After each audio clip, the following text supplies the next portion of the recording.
Hi, Steve Hayes here. Welcome to Days Are Getting Better, episode 24. Sometimes it's hard to feel as though days are getting better. And we're in a set of days right now where it's easy to look at your television screen or look at the computer you carry in your pocket and think it's anything but getting better. And I wanted to speak to that, to the horror that we're seeing on our screens or reading about or hearing about here, unbelievably, 2023. Multiple hot wars, and with news that would make anyone wonder whether or not we're moving in a positive direction. I want to say something, not to those who are in the middle of that conflict so much. Frankly, I just don't feel as though my words are worthy of the suffering of those who are there. But I'm speaking to you very likely as a mental health professional, as somebody who follows my work, and to maybe think a little bit about how we can be ourselves in a world like this, in this moment,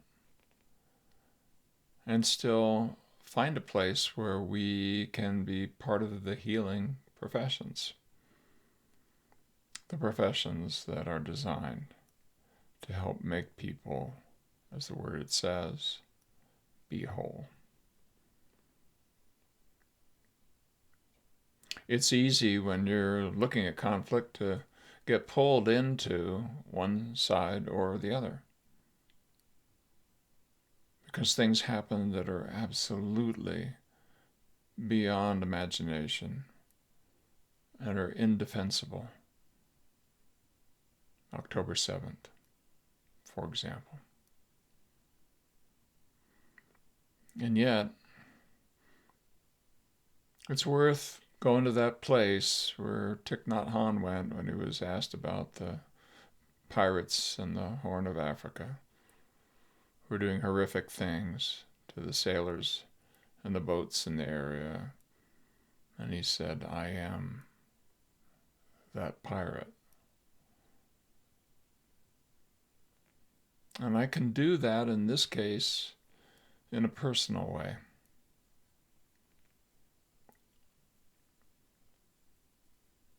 My grandfather, 1/4 of my body, Joseph Dreyer,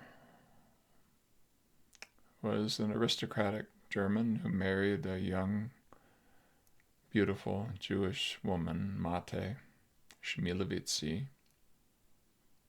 And with the rise of German nationalism in the last century, he became a Nazi sympathizer and told my mother things like, don't tell people you have tainted blood.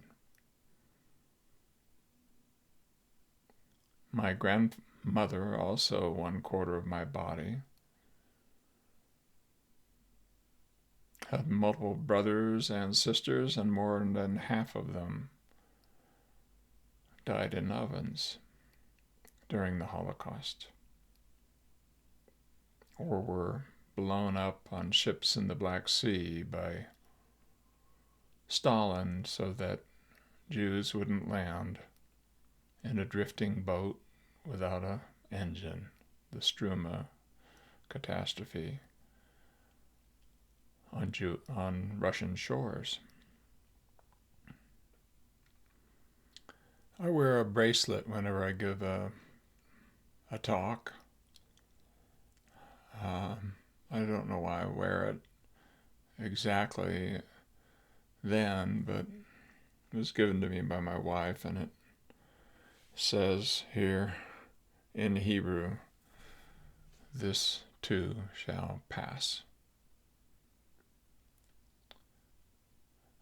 And I wear it to remind myself that my time on the world's surface is limited.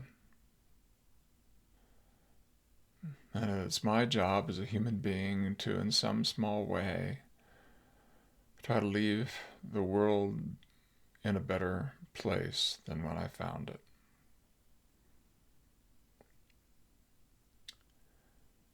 And I try to bring that spirit to these moments that we're facing right now. There are many, many thousands of generations of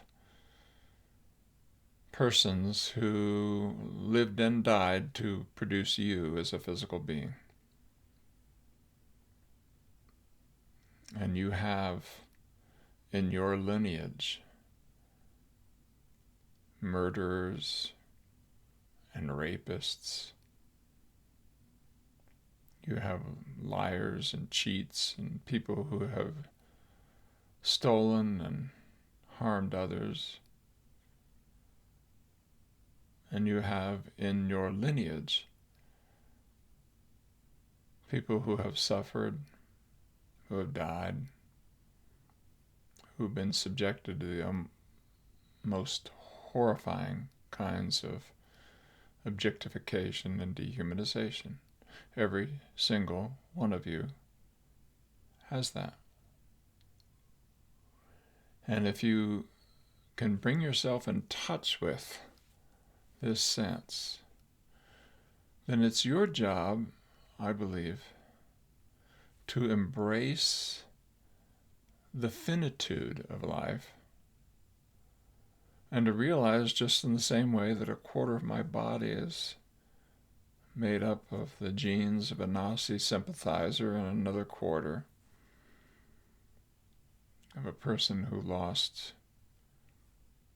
half of their brothers and sisters in the Holocaust, and half of my body connected to a woman who blamed herself for her mother's suicide in her suffering when her husband decided to divorce her, leaving her in a TB sanitarium. And my mother said no when my grandmother said, "Would you quit college and come and see me once a week in the sanitarium?" And Ruth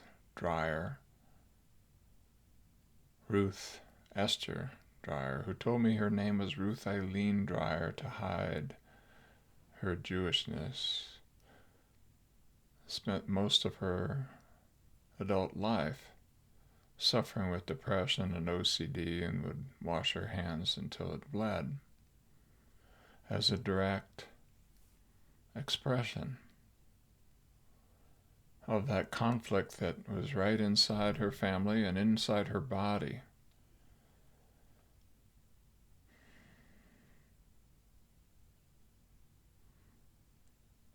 And if I could magically go back and meet her, I think I'd want to talk about the finitude of life and of how the one deep lesson in all of that, beyond simply the statement, "This too shall pass," is that we endure. Life endures. Love endures. And it's our job, regardless of where you are politically, regardless of where you are religiously, regardless of where you are in terms of how you view these horrific days, to find a way to connect with the humanity of this situation on both sides, and to commit in whatever small way that you can to being a vehicle for enduring in a way that advances human betterment. And I don't know exactly what that looks like politically. I have my own politics. I'm not talking about that now. But I do know that it has something to do We're finding a place in which we can take the perspective of others and that we can inhale in that human suffering. And with every breath out, find a way to intend to make this world a kinder, more just, more loving place. And the reason that you're here, breathing in and out, is that some of those generations before you made that same decision. Some of them voted on the side of love instead of hate, of caring for others instead of retribution and conflict. And that doesn't mean that we don't need an army. Doesn't mean that any of the various steps that can be taken shouldn't be taken. I think it just means that it's our job right now to bring our whole human selves to this moment and in community with others to do the very best job we can of creating a better world for everybody.